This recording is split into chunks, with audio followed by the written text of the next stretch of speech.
So in this video, we're going to talk about Oladipo Agboluaje's play, The Hounding of David Oluwale, which, unfortunately enough, is based on a true story.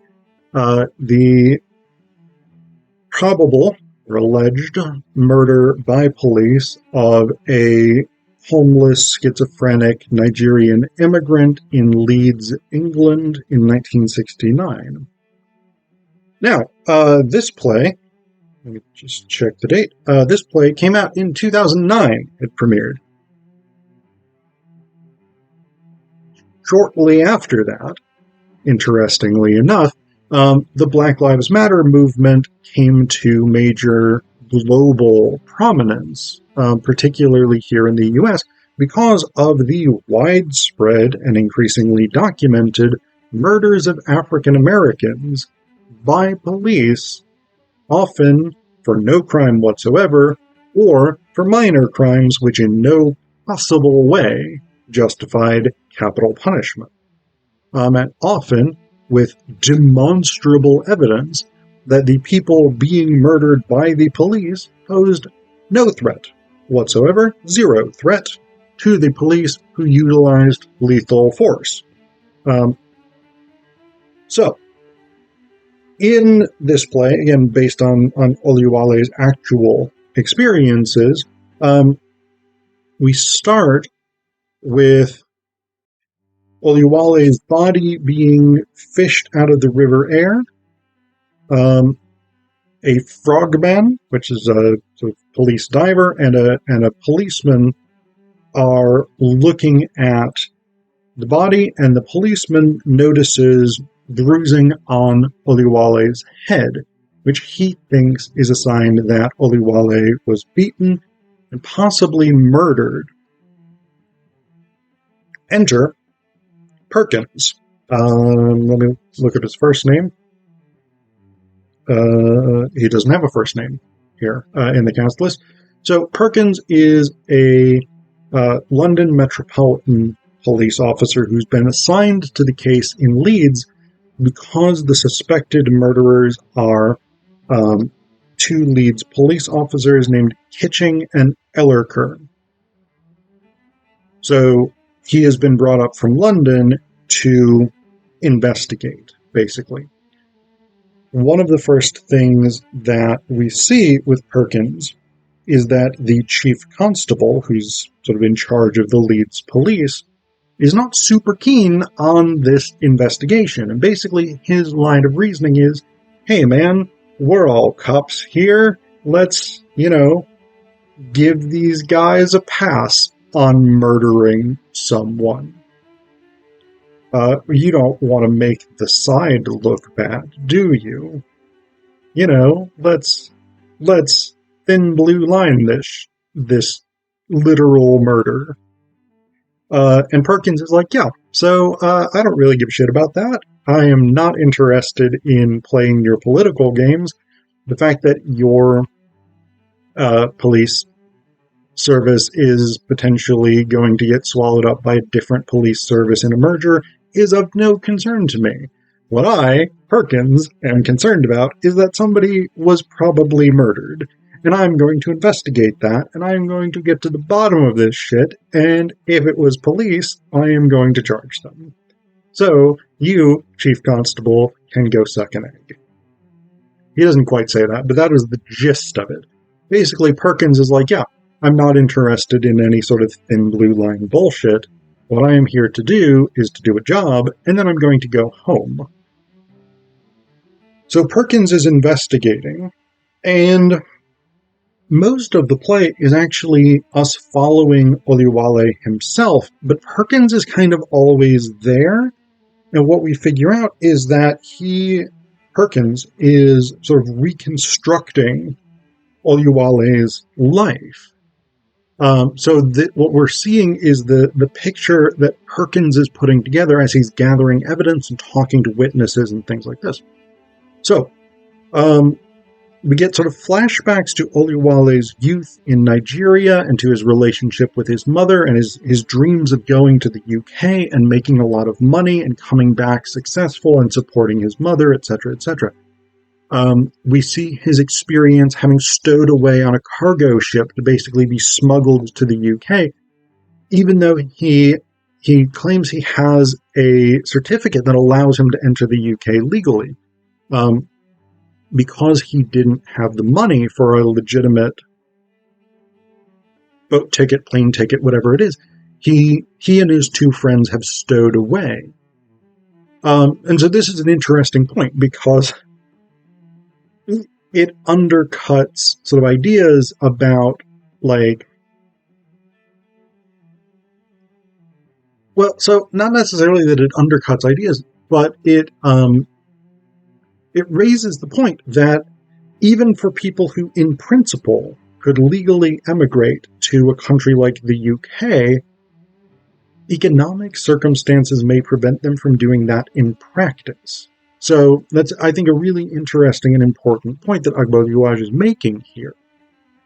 So in the UK, Oluwale bounces around from job to job. He's kind of never satisfied. He's doing some of these sort of menial jobs that many of the other people in the Nigerian immigrant community in Leeds are doing, or in other sort of local towns are doing. But Oluwale is never really satisfied, so he bounces from job to job, and he eventually ends up homeless. The police hassle the homeless, as they do, because that's just a big joke for police. And that's documented, so don't at me with police apologetics. Police spend a disproportionate amount of time and energy hassling the homeless for comparatively minor things like sleeping in public. Oluwale is not super keen on this, as one might expect, and so at one point he's actually not even homeless yet at this point. He's living with somebody else. A waiter in a cafe tries to rip him off by claiming he hasn't paid for his tea, which he has. And Oluwale's like, yeah, I already paid, so here's what I look like walking. The waiter calls in a police constable, and because Oluwale is black and Nigerian, and the waiter is presumably white and born in the UK, the waiter is believed. Oluwale, when he tries to leave, is arrested by this constable. And what Perkins says here, as the sort of upshot of this arrest, David Oluwale was charged with disorderly conduct and with assaulting a police officer, which we have seen him not do in the reconstruction. He was sentenced to 2 months in Armley Prison. Prison medical officer's report states that David began to act in a strange manner, which prompted his admission into St. James's Hospital psychiatric unit. According to his attending psychiatrist, David Oluwale appeared apprehensive, noisy, and frightened without cause. He behaved in a childish manner and would weep when talking of his fears. David Oluwale was transferred to Menston Asylum, where he was diagnosed with schizophrenia. Now, that's not in itself a bad thing, necessarily. There are a lot of people who have schizophrenia in the 1960s, 1950s and 60s, because I think this was as early as the late 50s. Treatment options were extraordinarily limited. Today, treatment options are much better, but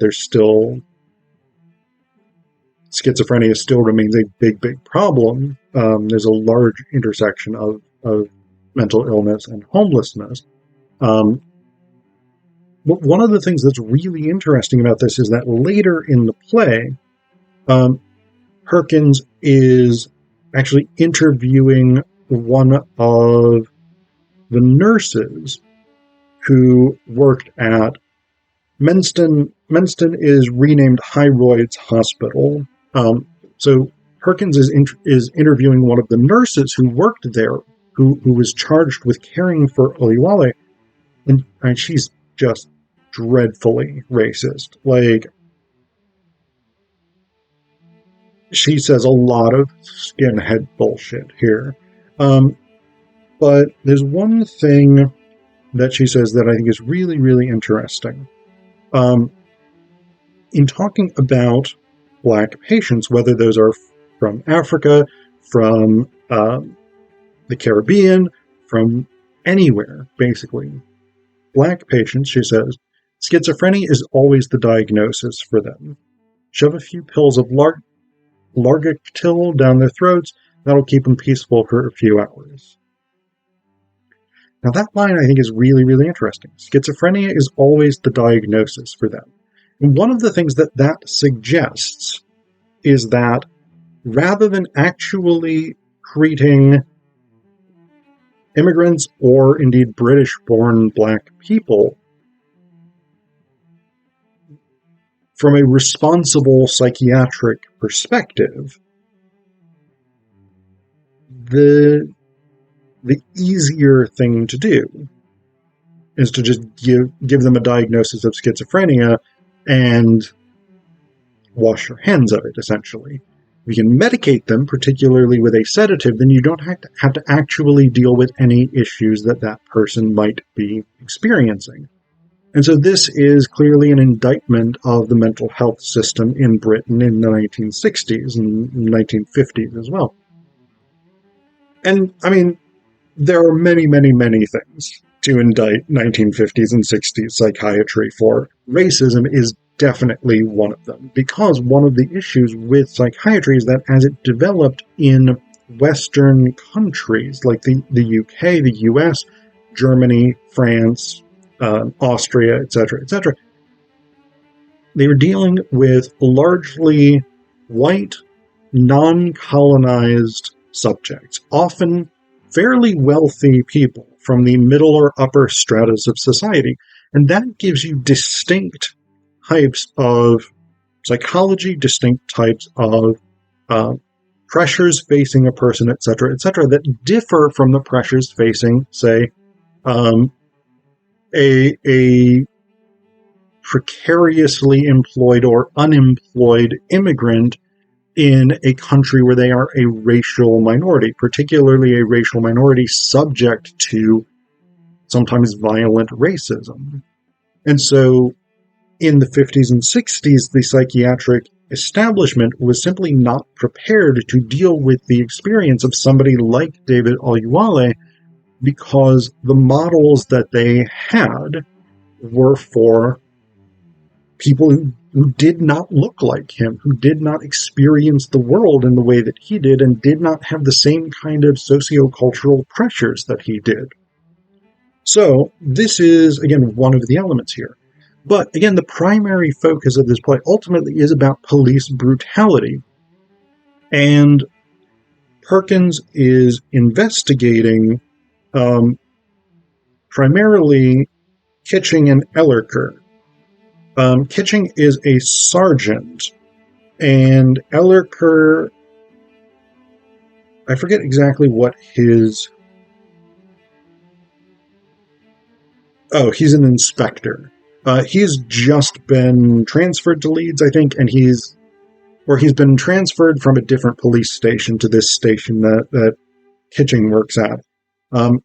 Initially, there was friction between the two of them, but they sort of bond over drinking, and they bond over beating up David Oluwale specifically.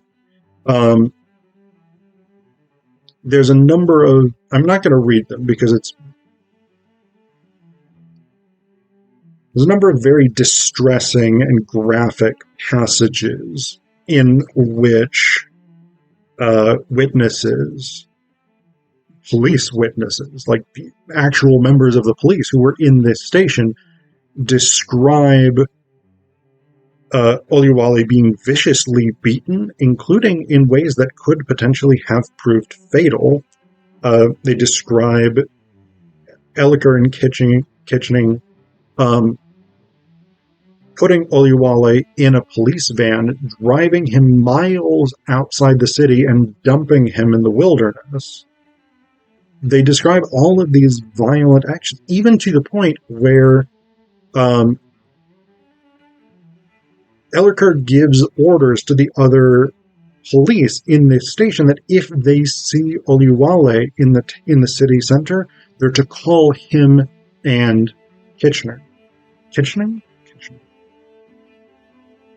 Kitching. Yeah. Sorry.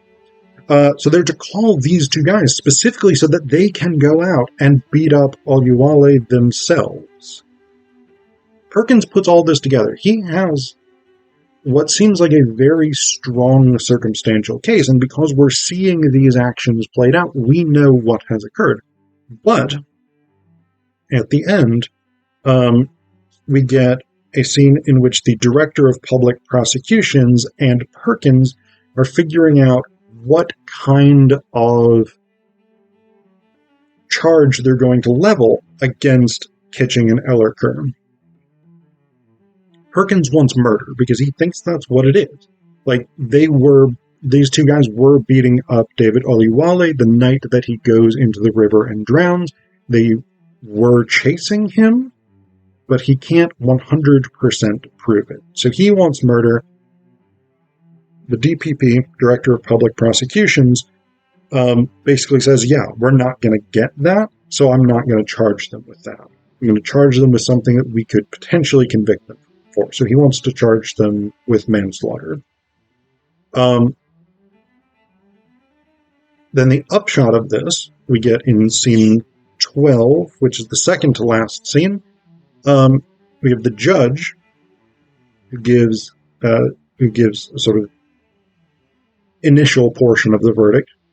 He says, I will direct the jury to return a verdict of not guilty to the charge of manslaughter pertaining to the 18th of April, 1969. On the other charges, have you reached a verdict?